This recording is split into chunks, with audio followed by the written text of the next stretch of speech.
kau cerita keburukan. Semenjak di sebelah kau jelas kelihatan, tapi kaca di pelupuk mata tiada kelihatan. Aku terlaluan.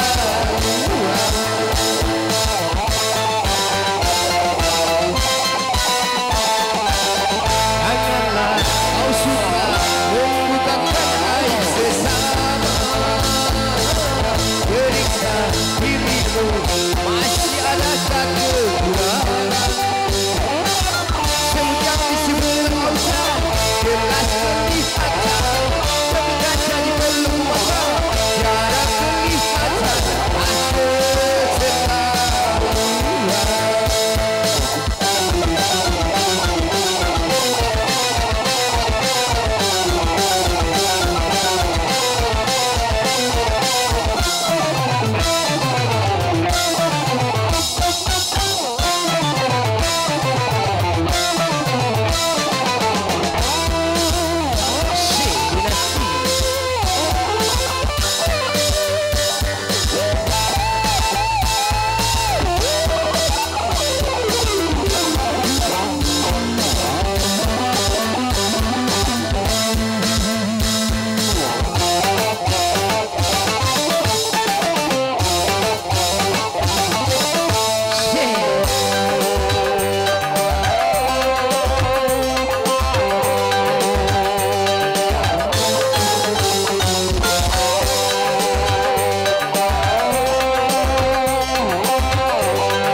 Ruginya menggunjing orang, pasti kau tak mau untuk melakukan itu.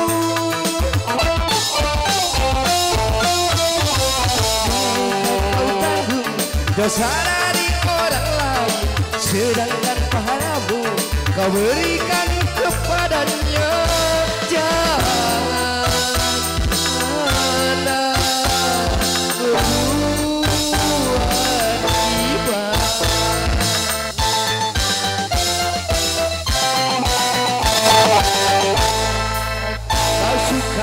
membukakan aib sesama. Kesana kemari kau cerita keburukannya. Semenjak di sebelah kau jelas kelihatan, tapi kaca di pelupuk mata tiada kelihatan. Aku terlaluan.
Membuka aib temannya berarti dirinya lebih hina dan tercela.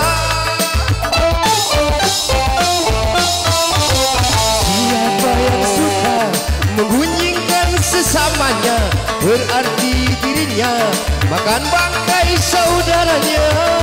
Jangan berbuat iba.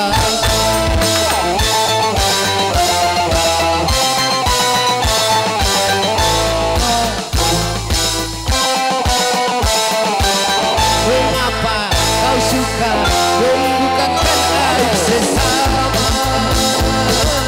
Kesana kemari kau cerita keburukan.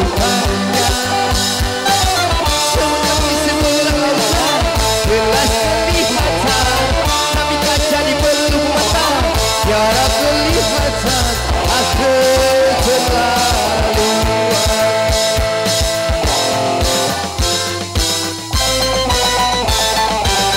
Janganlah kau suka membukakan aib sesama.